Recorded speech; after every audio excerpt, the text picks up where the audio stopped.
Michael, the Exploding Decade with a top 10. Creepypasta. Definitely one of the most unique things on the internet. And when I say unique, I mean scary as hell. It's kind of amazing how many people are screwed up enough to be able to come up with stories like this. But nonetheless, it's still very interesting, and I have quite a few favorites, so here's my top 10 favorite creepypastas. Number 10. Slender Man. Yes, the big one. The one that got creepypasta famous. How is it only number 10? I don't think Slender Man is that scary, to be honest. The game's not that scary. It's just the fact that you're about to hear this really loud noise. The creepypasta themselves, yeah, they're a little scary, but they're also kind of cliche, and they're things I've heard before. I mean, there's a lot of Slender Man creepypastas. I've read so many of them. It's scary. Don't get me wrong. And plus the ones where they show the old pictures that show him as an old myth. That does really freak me out. But I guess the biggest reason he's on this list is because he is the reason why a lot of people know what creepypasta is. If you don't know what creepypasta is, you know who Slender Man is. So I do think it's a good creepypasta. It definitely has given this whole thing on the internet a lot more attention, and it is pretty scary. I won't lie. Number 9. Jeff the Killer. Yes, another really big one, so low on the list. Here's the thing. Yes, it's scary. Yes, that face that he makes is one of the scariest things I've ever seen in my life. The whole story itself is scary. But by the time I read this one, I've already read so many creepypastas up to the point where I kind of started to expect some of this stuff to happen. Like, there weren't too many surprises. It was just, I was kind of used to the creepypasta formula. And perhaps one of the stories I read ripped this story off a little bit because I feel like I've heard this before, but Jeff the Killer is very scary. It's just not worth of a really high spot, in my opinion. However, it is very scary. I'm not saying that it's not scary. I'm just saying why it's not so high on the list. It is horrifying. Just not top 5 worthy. Number 8. Abandoned by Disney. Yeah, the scariest thing about this one is if I had to guess any creepypasta was real, just guess one of them was real, it would be Abandoned by Disney. Now, the only thing I wouldn't really believe is how the whole Mickey Mouse suit stands up and starts talking to him. Okay, that's not believable. But a lot of the stuff in this one really are believable because the subject that is on is a true subject. It's an abandoned Disney park, but then they started going to all these details about how it's haunted and stuff, and maybe some of it could be very true. And just the fact they were able to write it so well up to the point where it could seem so real, like it's an actual article being written on something that really happened, I give them a lot of credit for that. It's scary, and it will definitely keep you thinking for a while. Number 7. Ben Drowned. Yes, another really big one, not so high on the list. Everybody lists this one as like one of the scariest, and yes, it is scary. But let me say one thing about it. It's more creepy than scary, and there really isn't anything with this one that made me have a hard time sleeping. There isn't anything with this one that was like really, really freaky, like, oh my god, that's scary. But it was very creepy, and it's one of the most well-written creepypastas there is. I mean, it's really well-written. It's like a good 30 minutes long, and it keeps you watching, it keeps you interested. It takes a really long time to read this one, but it's so good, and there's like a lot of payoffs. Like, you're reading a part and it always goes into something more and more interesting. As the story goes, it gets better and better. And yeah, it's a really, really good one. The only thing I can criticize it at all about is it's not really gonna make you it's not gonna scare you that much. Like, after reading this, I slept fine. The next 6 on this list, I did not sleep fine after. Number 6. Sonic.exe. How could such a corny creepypasta beat Ben Drowned? Well, give it credit because it is the very first one I ever read. So, this is what got me started. This is the one I read before Slender Man, for God's sake, and it's really creepy. I mean, it's poorly written. It definitely is, because it, pretty much uses blood for a majority of its creepiness, and anything that's just trying to be as gory as possible to be scary, that's really cliche and really stupid. However, it's done pretty well in this one, and the scariest thing about this, though, is Sonic. I mean, just look at that. So which part about this really gets me? Is it Tails crying and then Sonic miserably ripping him apart? Is it Knuckles having a mental breakdown? Is it the calm music in that dark room as Eggman goes down and then Sonic suddenly appears? No. It's this. Holy shit. Who the fuck drew that? Oh my... This, to me, he's the scariest creepypasta character. That's it. Like, this makes him the scariest. He's not part of the best creepypasta, but oh my god, to me, Sonic.exe is the scariest one. He just goes around killing for no reason, and he's just horrifying. I mean, look at that. I had a hard time sleeping after seeing this, and it wasn't just like a little bit of a hard time sleeping. No, it was a little bit of restless nights I went through because of this. This one really, truly is scary. Number 5. Squidward's Suicide. Yeah, this one's very dark and creepy, especially when you're taking a show like SpongeBob and turn it into something like this.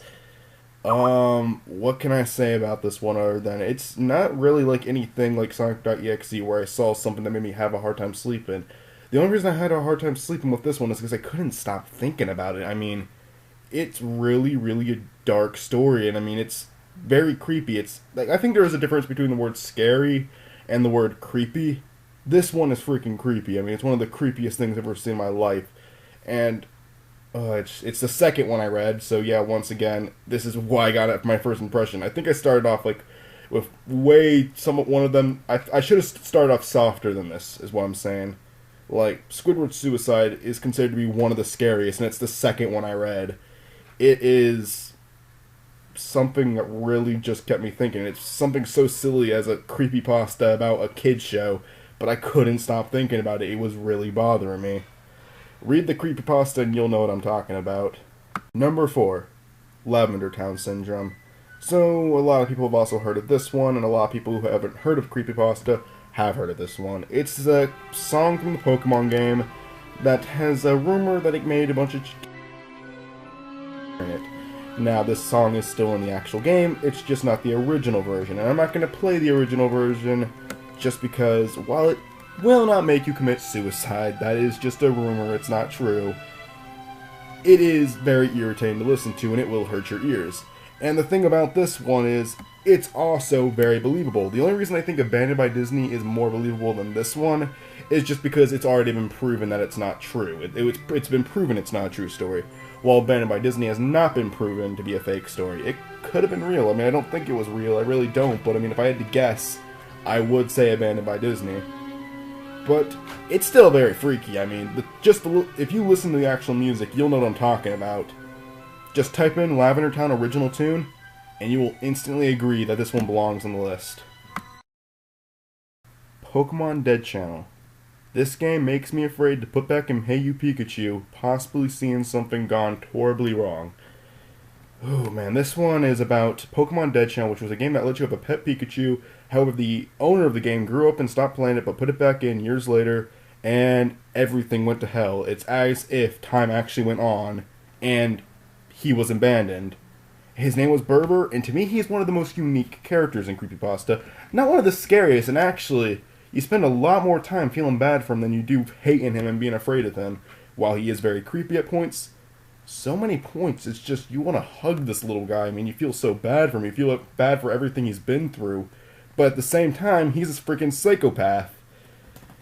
One of the hardest questions is right here. Would you hug it? Would you hug it? It's hard. I mean, I'm not sure, because I'm horrified of this thing, and I love this thing at the same time. The thing that really sticks up about this one is it's a perfect combination of just simply being very depressing and being extremely creepy. I do think it's more sad than anything, but it definitely does have its good role of creepiness in it. Pokemon Dead Channel is a must-read. Trust me, it's gonna get you thinking about ditching your Nintendogs. Number 2. Ed, Edd n Eddy Purgatory Story. This one is scary because it actually seems very like this could have been what the show's about. It describes that all these kids died in different time periods, and the cul-de-sac is just purgatory. Why this makes sense? If you really think about it, the bodies do look like corpses. Their skins are weird colors, their tongues are different colors. They go for all kinds of stuff that doesn't really do anything to their bodies. That's something to think about. Another thing is there's no parents. They're never seen. That's another thing to think about. I know his brother was seen in the big movie finale. However, they're describing that but they're describing that as them leaving purgatory, which is the cul-de-sac, and going to hell, and his brother is the devil, which is also believable because his brother was a prick. It's to me, they all seem like they're actually in different time periods. Some characters using typewriters, but some characters are using computers. Some characters are into old 50s stuff, some characters are into the stuff that is out now.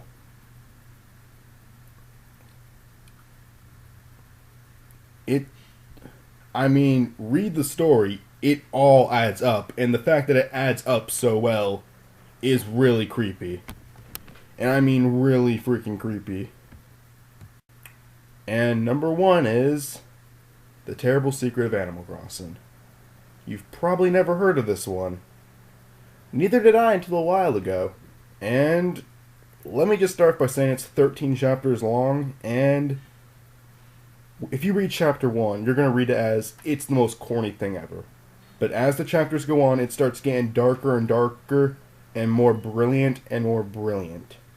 The story for this one is outstanding.